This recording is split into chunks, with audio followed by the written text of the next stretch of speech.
God. Magandang araw po muli sa bawat isang nakikinig, nanonood at patuloy na umaasa sa mga gagawin ng Diyos sa maghapong ito at sa mga araw pang darating. Tayo po lahat ay manalangin. Dakilang Amang mapagpala sa lahat, narito pong muli kami at dumudulog sa iyong trono ng biyaya. Kami Panginoon ay nagpapakumbaba at humihingi ng patawad Panginoong Diyos kung mayroon po kaming nagawang kasalanan na hindi dapat namin ginagawa bilang mga lingkod mo, bilang pinili mo, bilang naghahangad Panginoong Diyos ng iyong proteksyon, pagpapalang espiritual at ng aming mga pangailangan na iyong ipagkakaloob. Sa pangalan ni Jesus, nating Panginoon, ito ating dalangin. Amen and Amen. Welcome po muli sa ating pong tinatalakay, yung pong the God's message to His people. Yung pong mensahe ng Panginoon sa pagkausap ng Panginoon sa bawat tao na iba't ibang uri ang kalagayan sa kanyang harapan. At tayo po ay dadako sa susunod po. Ito pong the spiritual man na ang ating pong tinalakay noon ay paano natin makikita ang spiritual man. Yung po number 1 ay a sheep with a strong relation and connection to God, yung daw puntupa or believers na may strong connection and relation sa Diyos. At pangalawa ay people who want to transform their life for Jesus. Ito po yung mga spiritual man. Dati po noon, ang atin pong pagkaunawa, lalo po ako, nung hindi pa po ako nakakapakinig ng salita ng Panginoon, ang akala ko spiritual man ay yung laging kasama sa mga parada, sa mga prosesyon. Yung laging nasa simbahan. Yan, walang patlang ika nga, panatiko sa reliyon. Laging may dalang Bible, mga ganda ang bihis. Yan. Mahaba ang mga kasuotan. So, yun po ang aking pagkaalam sa spiritual man. Pero nung ipahayag po sa atin ng Panginoong Diyos sa pamagitan po ng banal na kasulatan, inakita natin na hindi pala ganun ang spiritual man. So, tinan po natin. Ito pong ikatlo. Ang palatandaan po ng isang spiritual man ay siya po ay prayerful with pure heart. Yan. Meron po siyang malinis na puso. Mapanalanginin. Meron po kasi mapanalanginin. Alam naman natin yung dating panalangin na ating ginagawa at nakikita noon. Hanggang sa ngayon, nakita pa rin natin yung panalangin napakahabang-haba na paulit-ulit. Yan. Yun din po ay tingin ko noon, sila po ang mga spiritual na mga tao. Ay nakita ko po ito pala mga tao, ito ang tawag ay relihiyoso lang, pero hindi naman talaga spiritual. Well, maaaring meron pong iba naman sa kanila na talagang makita natin na sinusunod din naman ang Panginoon at salamat sa ganong mga senaryo ng kanilang buhay. But sa standard po ng Panginoon ay prayerful with pure heart. Ang sabi po sa Santiago chapter 5 verse 16 hanggang 7 ay sabi ay, kaya nga ipagtapatin nyo sa inyong mga kapatid ang inyong mga kasalanan at ipanalangin ninyo ang isa't isa. So yun po, isa, may fellowship po, nagpapanalanginan. Kaya nga po yung mga prayer meeting ay dapat po tayo talagang umaattend dito. Upang kayo'y gumaling, malaki ang nagagawa ng panalangin ng taong matuwid. Yan. Ito pong, kung titingnan po natin ang paksaing ito, the prayer of the righteous man, ay ito po yung medyo malalim. Pero isa pong palatandaan. At isa pong ebidensya rito, makikita natin ay si Prophet Elijah. Sabi, verse 17, si Elias ay isang tao na tulad din natin. So, sabihin na hindi siya, walang kakaiba sa kanya. Sabi. Ang kaibahan nga lang, sabi, nang mataimtim siyang nanalangin na huwag umulan, hindi nga umulan sa loob ng 3 taon at 6 na buwan. Ang tagal nun. Dinig ang kanyang panalangin. Dahil siya po ay prayerful na may malinis na puso. Ano pa?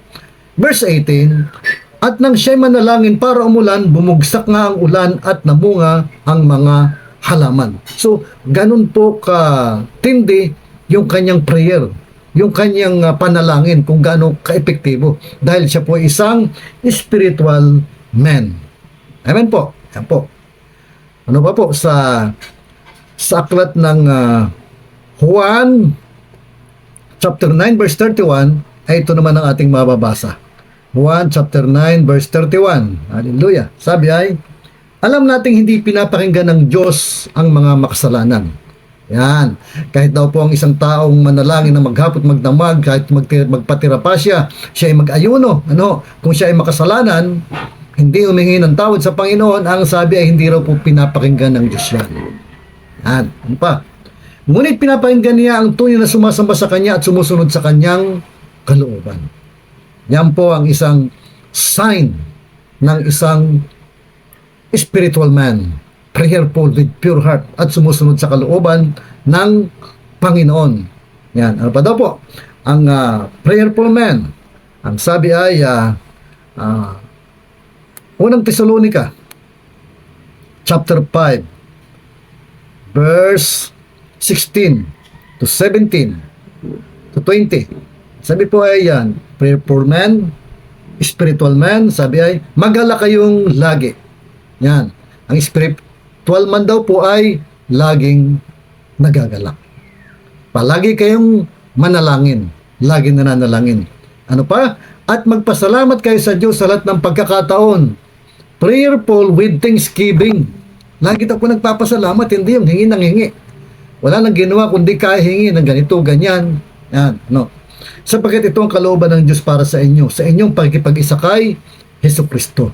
So ito po, prayerful, may malinis na puso. Yun po ang isang spiritual man. At sa pananalangin, hindi po rito batayan yung maiksi, yan, or mahaba ang panalangin, or yung continuation. So hindi po yun ang issue ang pinag-uusapan, ang katibayan. Ang sabi po ay may malinis na puso. Yan.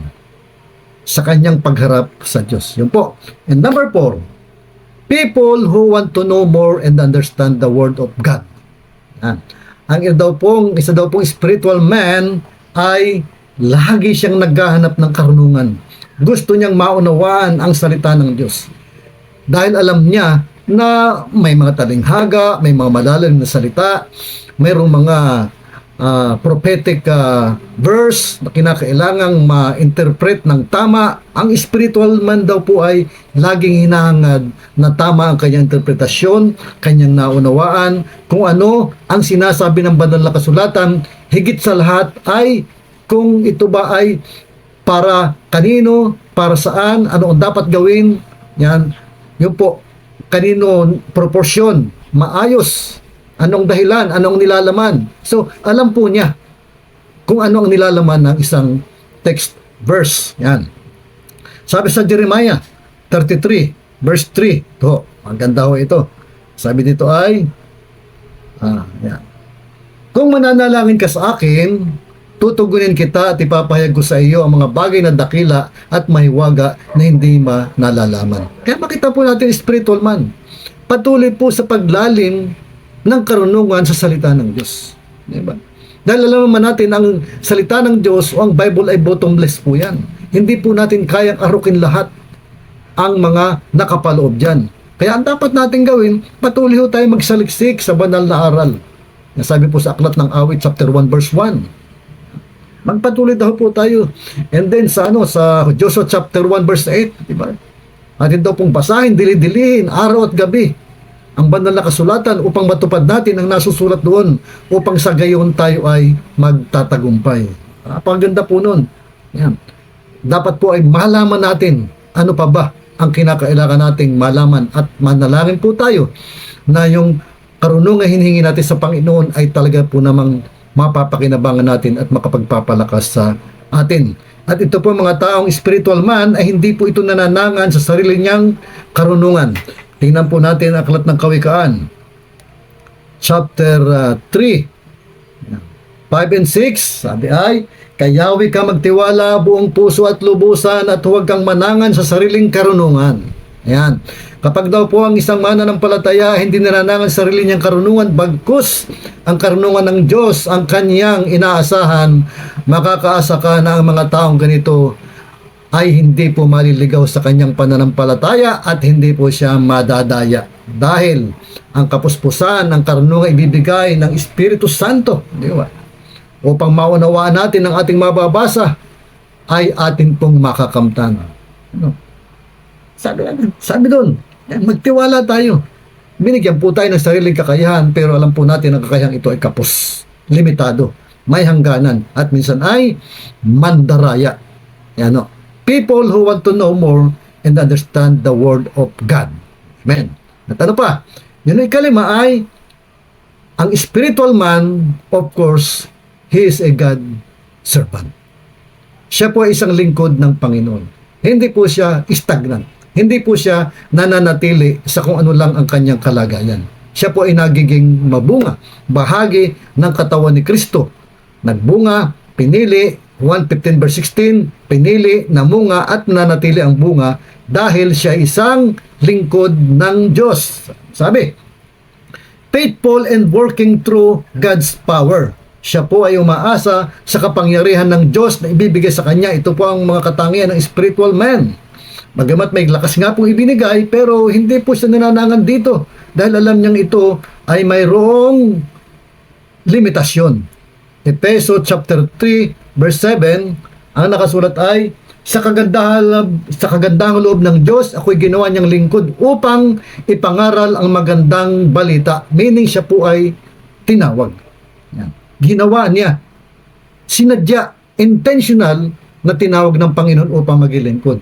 Ang tungkulin nito ibinigay niya sa akin sa pamamagitan ng kanyang kapangyarihan. Hindi kapangyarihan ng kanyang superior, ng church ordinance, yan, ng rules, bylaws, or ng isang nagpatong sa kanya ng kamay, kundi sa pamamagitan ng kapangyarihan ng Diyos. Doon siya umaasa. Ito ang tunay na God servant o spiritual man. Dahil marami pong naglilingkod sa Panginoon, marami pong religious leader, marami pong masabi nating napakaganda kung titingnan at talagang busy-busy, pero sa katotohanan ay sila lang ang tumawag sa kanilang sarili. Hindi talaga tinawag ng Diyos para maglingkod sa natatanging gawain na ipinagkaloob sa Kanya. Bagkus ay pumipili ng mga gawain, paglilingkod, maaring motibo ay kakaiba, mapapurihan, pero iba po yung ang Diyos mismo ang tumawag.